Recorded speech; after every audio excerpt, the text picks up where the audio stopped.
Olá, sou David Bilze. Bem-vindo novamente a Caminho, Verdade, Vida.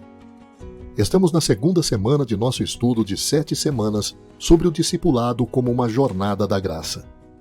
Na última sessão, refletimos a respeito de como Jesus nos alcança em nossa jornada de vida. Ele é o caminho, a verdade e a vida. Jesus não apenas nos fala do caminho, ele se torna o caminho. Em Jesus, encontramos a verdade. Ele encarna o verdadeiro caráter do Deus vivo e em Jesus encontramos vida, vida abundante agora e sempre. Essa semana, vamos explorar o capítulo 1, enquanto refletimos mais na graça maravilhosa de nosso Deus. Graça Maravilhosa é uma das músicas mais conhecidas e amadas no mundo.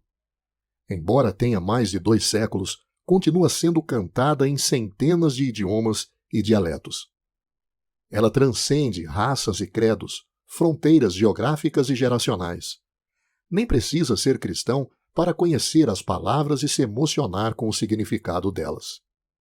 Foi um pastor inglês chamado John Newton quem escreveu a música.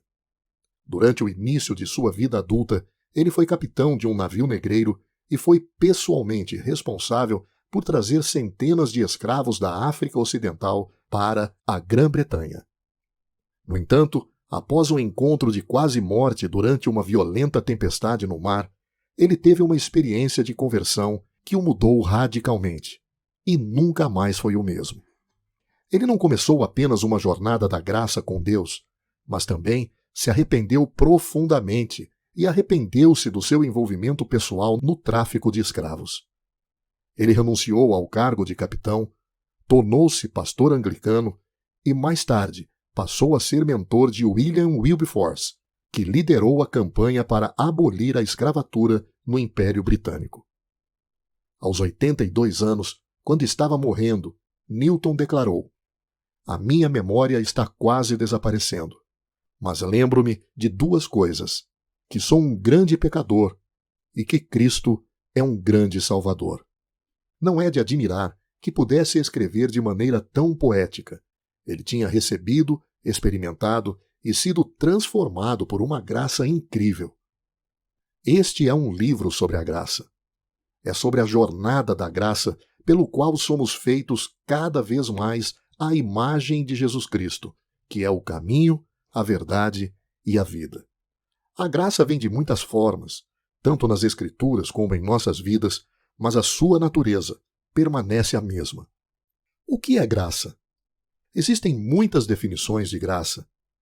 O favor imerecido de Deus, o amor imerecido de Deus, o favor dado a alguém que merece o contrário, a bondade sem restrições de Deus. Todas essas definições de graça tentam descrever os aspectos indescritíveis e surpreendentes da resposta amorosa de Deus à imerecida humanidade.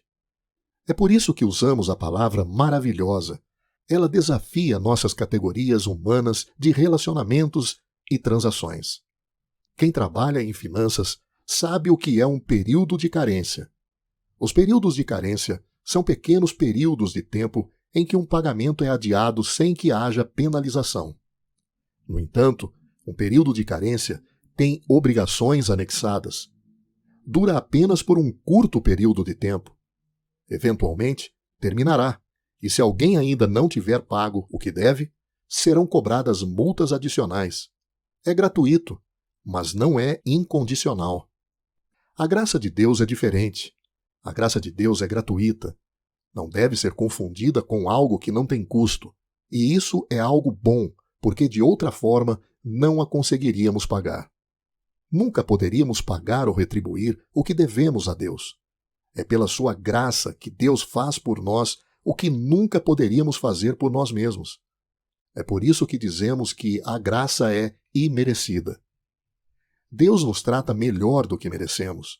É o favor que nos é dado quando merecemos o oposto. A definição mais simples de graça é presente. Não há nada que possamos fazer para que Deus nos ame mais e não há nada que possamos fazer para que Deus nos ame menos do que já ama.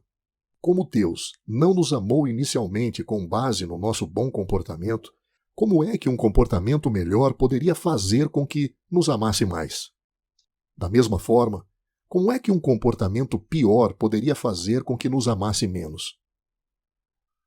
Não pode orar mais, dar mais, servir mais ou sacrificar mais e fazer com que Deus diga: ele está se saindo muito melhor, ele está finalmente ficando bom. Amo mais ele agora do que antes. Não. Você é amado, amada tal como é. Quando se trata do amor de Deus, nada depende do que faz ou de como se comporta. Não porque o merece, mas porque esta é a primeira e última inclinação do coração de Deus. Justiça é receber o que merece. A misericórdia é não receber o que merece. A graça é receber o que não merece. Jesus contou muitas parábolas para nos ajudar a imaginar a vida do ponto de vista do reino. Jesus descreve Deus como um pastor que fica muito feliz não porque 99 ovelhas seguiram as regras, mas porque uma das suas, que estava perdida, foi encontrada. Ele descreve Deus como uma mulher que revira sua casa para procurar uma moeda preciosa. Quando a encontra, fica tão extasiada que faz uma festa para comemorar com seus amigos.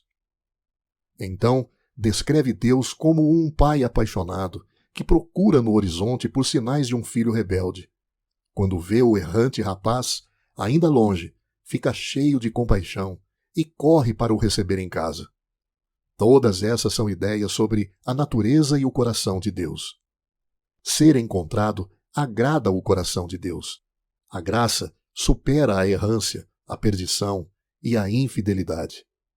A graça é pessoal. Primeiro, a graça não é uma coisa, não é uma mercadoria. Não é uma substância sagrada derramada em nós como um óleo de motor cristão, para ajudar o nosso motor do discipulado a funcionar com mais eficiência. A graça é pessoal porque nos chega na pessoa de Jesus Cristo, que disse: Eu sou o caminho, a verdade e a vida. Os primeiros cristãos não pregaram um sistema nem uma religião. Eles proclamaram uma pessoa, um ser humano, o eterno, o único Deus tornou-se uma pessoa, encarnação. Os primeiros cristãos não desistiram de suas vidas por uma teoria, princípio ou força vital.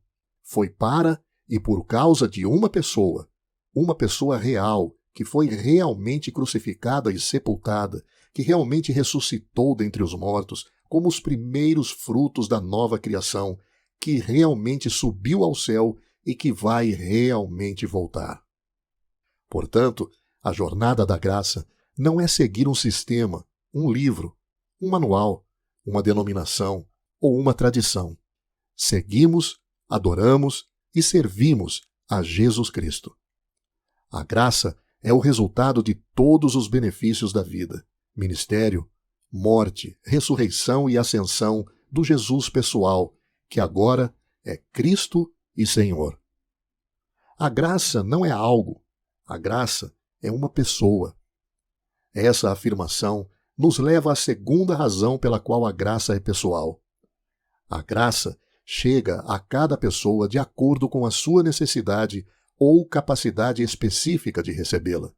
Cada pessoa recebe e apropria-se da graça de forma única. Tenho muitos amigos, mas me relaciono com eles de formas diferentes, porque cada um é único.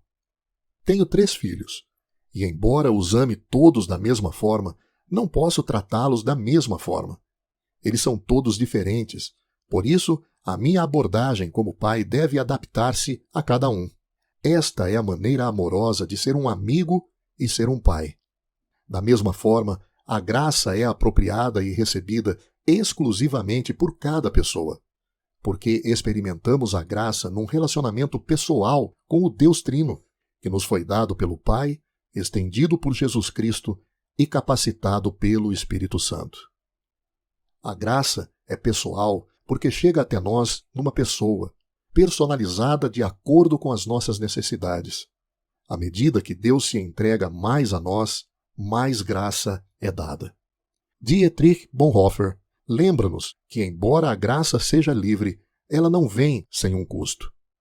Ele diz: a graça barata é uma graça sem discipulado, uma graça sem cruz, uma graça sem Jesus Cristo, vivo e encarnado. A vida do discipulado é uma jornada da graça. Começa com a graça, é fortalecida pela graça e é ligada com a graça do início ao fim.